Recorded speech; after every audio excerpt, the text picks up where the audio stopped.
कैटरीना कैफ का बर्थडे था, लेकिन पार्टी में माहौल कुछ ज्यादा ही गर्मा गया था क्योंकि दो खान आमने सामने आ गए थे। सलमान ने उकसाया, शाहरुख ने पलटवार किया और देखते ही देखते वो ग्लैमरस पार्टी बन गई एक महाभारत का मैदान। कैमरे बंद थे लेकिन जुबानें तेज थी। बॉडीगार्ड्स के बीच बॉलीवुड के दो सबसे बड़े सुपरस्टार एक दूसरे को गालियां दे रहे थे, धमकियां दी जा रही थी और अगर गौरी खान और आमिर खान बीच में ना आते तो शायद आज ये कहानी किसी एक के हॉस्पिटल पहुंचने पर ही खत्म होती। 16 जुलाई 2008 यही वो तारीख थी जब बॉलीवुड के दो सुपरस्टार दुश्मन बन गए थे। 16 जुलाई 2008 ये सिर्फ एक तारीख नहीं थी, ये वो दिन था जब बॉलीवुड ने अपने सबसे बड़ी ब्रेकअप स्टोरी देखी, शाहरुख और सलमान की दोस्ती का खून, जिसकी वजह से शाहरुख सलमान पे ऑलमोस्ट हाथ उठाने ही वाले थे। पर अगर मैं कहूँ कि असल में ये दूसरी बार था जब शाहरुख और सलमान लड़ रहे थे, तो पहली बार कब हुई थी ये लड़ाई और वो पहली वाली लड़ाई से लेकर अब तक आखिर क्या क्या हुआ था। जब मैं विलन बनता हूँ ना, तो मेरे सामने कोई भी हीरो टिक नहीं सकता। जिस रेस से मुझे निकालने की बात कर रहे हैं ये बेवकूफ, वो नहीं जानते उस रेस का सिकंदर मैं। तो ये बात तब की है जब शाहरुख खान के कदम बॉलीवुड में इतने अच्छे नहीं थे। लाइक उनकी मूवीज हिट भी थी, कुछ नहीं भी थी, एंड तब तक वो डीडीएलजे वाला आइकॉनिक मूवी भी नहीं आया था, तो वो इतने बड़े स्टार नहीं थे। बट सलमान खान नेपोटिज्म की वजह से शाहरुख खान से थोड़ा ज्यादा ऊपर थे। ये नेपोटिज्म साला तब से परेशान कर रहा है एंड ये दोनों उस वक्त एक दूसरे के कांटेक्ट में आए। सलमान खान के मुताबिक सलमान ने शाहरुख को तब से देखा है जब से वो प्रोड्यूसर्स और डायरेक्टर्स के घर घर जाकर काम मांगते थे, और तो और ये टाइम ऐसा था जब शाहरुख सलमान को सर सर करके बुलाते थे और सबसे डरता था। मुझे याद है मैं सलमान खान को अंकल कहता था। शाहरुख खान का उनके घर आना जाना लगा रहता था। इवन शाहरुख को सलमान अपने भाई की तरह भी ट्रीट करते थे।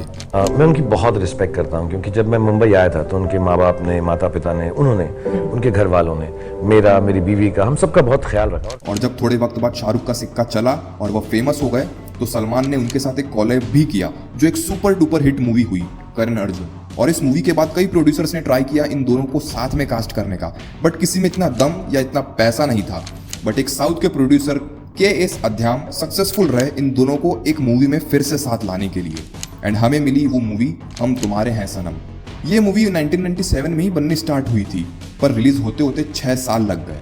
ये रिलीज हुई थी तब ये उतना बड़ा इम्पैक्ट नहीं डाल पाई, बट फिर से थोड़ा पीछे चलते हैं तो करण अर्जुन के बाद ये दोनों एक दूसरे की मूवीज में कैमियोज करते दिखाई देते थे। जैसे कुछ कुछ होता है में सलमान खान ने कैमियो देकर काफी बस इकट्ठा किया था, एंड रिटर्न में शाहरुख खान ने सलमान की फिल्म हर दिल जो प्यार करेगा मूवी में अपना कैमियो दिया। तो इन सब चीज़ों से ये बहुत क्लियर था कि सलमान और शाहरुख एक दूसरे की बहुत ज़्यादा रिस्पेक्ट करते हैं। बट फिर ऐसा क्या हुआ कि इन दोनों में इतनी बड़ी लड़ाई हो गई 8 साल बाद, वो भी इतनी ज़्यादा भयंकर। तो 2000 में आते आते शाहरुख का कंटेंट बहुत अच्छा हो गया था, जैसे डीडीएलजे, कुछ कुछ होता है, डर, दिल तो पागल है, वगैरह वगैरह। एंड ये वही वक्त था जब शाहरुख को मिला उनका टाइटल किंग खान, और on the other hand Salman simple movies कभी एवरेज कभी फ्लॉप दे रहे थे। और यही काफी नहीं था, फिर आई शाहरुख खान की मूवी जोश, जिसमें ऐश्वर्या थी, चंद्रचूड़ सिंह थे, एंड ऐश्वर्या के भाई का रोल प्ले कर रहे थे शाहरुख। बट लोगों ने ऐश्वर्या और शाहरुख की केमिस्ट्री को काफी पसंद किया। लोगों ने कहा कि इन दोनों को एक ही मूवी में लीड होना चाहिए।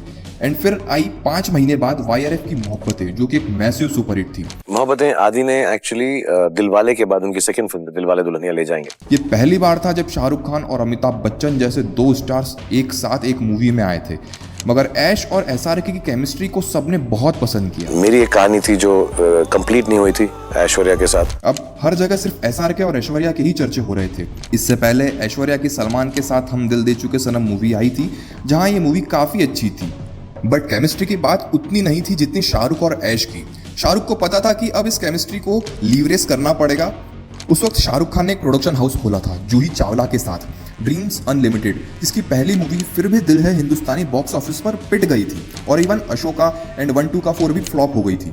शाहरुख खान को अब एक स्ट्रॉन्ग स्क्रिप्ट चाहिए थी अपना कमबैक करने के लिए, एंड देन अजीज मिर्जा लेके आए एक मूवी की स्क्रिप्ट जिसका नाम था चलते चलते। चलते चलते जो है एकदम सुपरफिशियल लव स्टोरी नहीं है, ये प्रेम कहानी थोड़ी सी मैच्योर भी है, फनी तो है ही। एंड शाहरुख को वो स्क्रिप्ट बहुत पसंद आई और उन्होंने सोचा कि क्यों ना इस मूवी में ऐश्वर्या को भी साथ लिया जाए। उन दोनों ने इस पे काम करना शुरू कर दिया, जहां इस मूवी के अर्ली स्टेज में दोनों की एक और मूवी रिलीज हुई जिसका नाम था देवदास, और यह मूवी तुरंत ही कल्ट क्लासिक बन गई। एंड अगेन ऐश्वर्या और शाहरुख खान की केमिस्ट्री को लोगों ने बहुत पसंद किया, बहुत ज्यादा। अब ऐश्वर्या और शाहरुख एक चीज तो समझ गए थे कि इन दोनों की जोड़ी वो कर सकती है जो बॉलीवुड में कोई और नहीं कर सकता। एंड इवन चलते चलते की शूट के टाइम पर इन दोनों ने फिर से शक्ति मूवी में एक साथ आइटम नंबर भी किया। कर दे मुश्किल मुश्किल जीना इश्क कमीना। इससे साफ जाहिर था कि ये दोनों काफी क्लोज हैं करियर बेसिस पे, पर वहाँ एक इंसान थे जिसका सपना चूर चूर हो गया था। किसी गर्लफ्रेंड उसके साथ मूवी साइन नहीं करना चाहती थी, जिसका सपना अपनी गर्लफ्रेंड के साथ एक सुपरस्टार जोड़ी बनने का था, और वो सपना उस इंसान ने छीन लिया था जो कि उसको सर सर कहकर बुलाया करता था।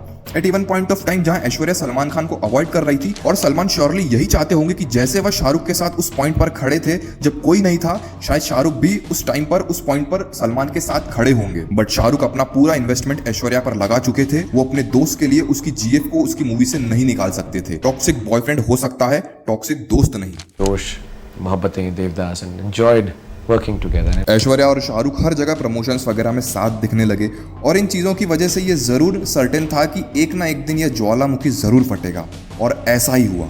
अब इतने वक्त से चले आ रहे इस टॉक्सिक रिश्ते को ऐश्वर्या और सह नहीं पाई, और उन्होंने सलमान खान से ब्रेकअप कर लिया। सलमान खान कैसे भी एक्टर हों, पर वो एक बहुत बेसिक इंसान है। जहां उन्हें ब्रेकअप के बाद ऐश्वर्या से मूव ऑन कर लेना चाहिए था, वहीं अब वो उनका जीना हराम कर रहे थे। जैसे वो उनकी मूवीज के सेट पर पहुंचकर कलेश कर देते थे, जैसे कि अभिषेक बच्चन और ऐश्वर्या राय जब मूवी कुछ ना कहो शूट कर रहे थे, तब वहां पर सलमान खान आ गए।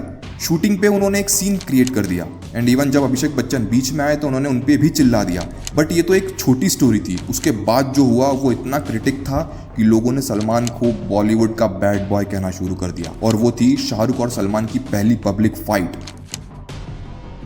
तो शाहरुख ने प्रोड्यूसर से पैसा लेके अपने प्रोडक्शन हाउस की अपकमिंग मूवी चलते चलते का शूट शुरू कर दिया था, जहां साथ में ऐश्वर्या भी थी। पुणे में चलते चलते के songs and romantic scenes shoot हो रहे थे, जहां ब्रेकअप के बाद भी सलमान ऐश्वर्या को लगातार कॉल्स कर रहे थे, एंड इवन शाहरुख को भी, जहां कई कॉल्स को उठाया तक नहीं जाता था, एंड फिर धीरे धीरे कॉल्स आना बंद हो गए। बट शाहरुख को भी पता था कि कुछ तो बुरा होने वाला है। I mean, वो सलमान खान है यार, वो ऐसे तो चुप नहीं बैठेगा। एक सेट के यूजर के मुताबिक एक दिन चलते चलते का शूट चालू हुआ था, कैमरा सेट था, क्रू तैयार था कि तभी सेट के अंदर एक एसयूवी धाड़ करके सेट को तोड़ते हुए अंदर आ गई, एंड उसमें से निकले भाईजान जो ऐश्वर्या के पास आ गए और शूटिंग रोकने को कहा, और कहा ऐश्वर्या अभी मेरे साथ गाड़ी में बैठो और चलो। और ये सब रोकने के बीच में शाहरुख खान आ गए, और सलमान खान ने उन्हें पीछे करके बोला कि मुझे इसे यहाँ से ले जाने से कोई नहीं रोक सकता। और अब शाहरुख खान के लिए ये सब बहुत हो गया था, एंड उन्होंने कहा कि ऐश्वर्या अगर तुम यहाँ से गई तो आज के बाद सेट पर दोबारा मत आना। अब ऐश्वर्या फंस गई थी, पर उन्होंने सोचा पहले सलमान को शांत किया जाए, फिर आराम से बैठ के शाहरुख से बाद में भी बात हो सकती है। और सलमान खान वहां से ऐश्वर्या को लेकर चले जाते हैं, और जाते जाते ऐश्वर्या की गाड़ी में भी टक्कर मार जाते हैं। भाई का स्वैग ही अलग है यार, बंदी भी ले जाओ और उसकी गाड़ी भी पेल दो। इधर शाहरुख खान इतने गुस्से में थे कि उन्होंने अजीज मिर्जा को कॉल लगा के कहा कि ऐश्वर्या को तुरंत इस मूवी से निकाल दो। मैं और ऐश्वर्या करते तो बहुत अच्छा था। हमने देवदास के बाद ये फिल्म आती थी, Josh, Mohabbatein, Devdas, and enjoyed working together and we get along very well and I feel very sorry about it. और फिर बाद में ऐश्वर्या की दोस्त रानी मुखर्जी को इस मूवी में कास्ट किया गया था। इस इंसिडेंट के बाद सलमान और शाहरुख ने आपस में एक दूसरे से बात करना बिल्कुल बंद कर दिया था। जहां चलते चलते रिलीज हुई थी, बट वो जादू नहीं दिख पाया था जो दिखना चाहिए था। उसी साल सलमान खान की बिगेस्ट हिट तेरे नाम आई, जिसमें सलमान खान ने दिखा दिया अगर वो चाहे तो वो एक्टिंग कर सकते हैं। बट फिर थोड़े दिन बाद सलमान खान की जिंदगी हेल बन गई, जहां ऐश्वर्या ने इंटरव्यू में सबको बताया कि कैसे सलमान खान उन्हें पीटते थे, उनके साथ बहुत अजीब हरकतें करते थे। और यही नहीं, उनका हिट एंड रन केस जहां सलमान खान ने फुटपाथ पर सोते हुए कुछ गरीबों को कुचल दिया था अपनी गाड़ी से, और ब्लेम ड्राइवर पर डाल दिया था। और फिर विवेक ओबरॉय से पंगा, जहां विवेक ओबरॉय ने बताया कि सलमान ने उन्हें जान से मारने की धमकी तक दी है। एंड इन सबसे अलग कोर्ट कचहरी ने सलमान को निचोड़ कर रख दिया था। बात सलमान खान की, हिट एंड रन केस में सलमान खान को जमानत मिलने का मसला सुप्रीम कोर्ट पहुंच गया है। बट एक दिन वो आया जब दोनों का भरत मिलाप हो गया। सलमान और शाहरुख खान की दोस्ती का ये वो नजारा था जिसे पिछले कुछ सालों से शायद उनके फैंस ने सपने में भी नहीं देखा होगा। असल में फराह खान के संगीत फंक्शन जो हयात रेसिडेंसी में था, सारे एक्टर्स आए थे, जहां सलमान आराम से ड्रिंक्स पी रहे थे और शाहरुख डांस वगैरह में बिजी थे। पार्टी बहुत अच्छी चल रही थी, सबने एंजॉय किया, बट सलमान फेडअप थे उन सभी चीजों को लेकर जो अभी उस पॉइंट पर उनके साथ चल रही थी। सलमान शाहरुख के पास गए एंड उन्हें गले लगा लिया, और शाहरुख को भी ये जेस्चर काफी अच्छा लगा and he hugged him back. जहां उस रात सलमान के घर गैलेक्सी अपार्टमेंट में गौरी खान और शाहरुख खान ने जम के पार्टी करी, बट एक बार धागा टूट जाए तो वापस जुड़ने पर उसमें गांठ तो आ ही जाती है। शाहरुख खान की मूवी ओम शांति ओम, जिसमें फिर से सलमान खान अपना कैमियो करते हैं, जहां शाहरुख खान ने केबीसी का सीजन 3 भी होस्ट किया था, तो उधर सलमान उनकी गर्लफ्रेंड कैटरीना को केबीसी में लाते हैं एज अ गेस्ट, जहां शाहरुख खान ने अपना एक शो 5वीं पास से तेज है भी लॉन्च किया, और उसी साल सलमान खान ने अपना रियलिटी शो 10 का दम भी लॉन्च कर दिया। शाहरुख खान का शो चला ही नहीं, जहां लोगों को 10 कदम ऑन द अदर हैंड काफी पसंद आया। एज के साथ ये बेटर दिखती हैं। Like you.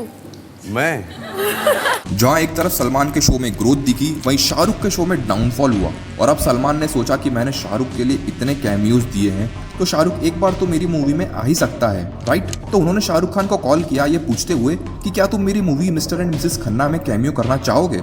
And Shahrukh Khan ने साफ मना कर दिया। What a hello.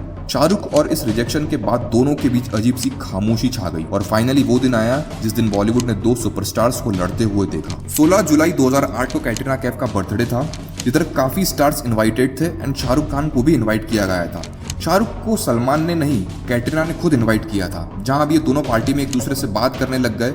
लोगों ने बताया कि सलमान खान हाथ के इशारे से शाहरुख को जाहिर कर रहे थे कि उनका शो चल नहीं रहा और शाहरुख ने एक मजाकिया रिप्लाई में बात डाल दी।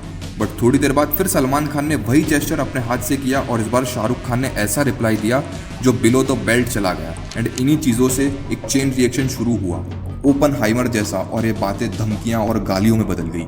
जहां हाथापाई तक होने वाली थी बट गौरी खान ने शाहरुख को रोक लिया एंड आमिर खान भी वहां अवेलेबल थे जिन्होंने सलमान खान को रोका। सोर्सेज के अकॉर्डिंग आमिर खान शाहरुख के घर तक गए ये मैटर सॉल्व कराने, पर उसका कुछ फायदा नहीं हुआ और मीडिया को मिली बॉलीवुड के सबसे बड़ी लड़ाई, the war of words between Salman Khan and Shahrukh Khan. जहां सलमान और शाहरुख की दोस्ती की मिसालें दी जाती थी, वो एक दिन मिसाल बनके एक दूसरे पर ही फट गई, या शायद यह उनका ईगो क्लैश था। बट फिर 2013 में आई बाबा सिद्दीकी की इफ्तार पार्टी, जहां यह दोनों एक्टर्स आपस में एक दूसरे को हक करते हुए देखे गए।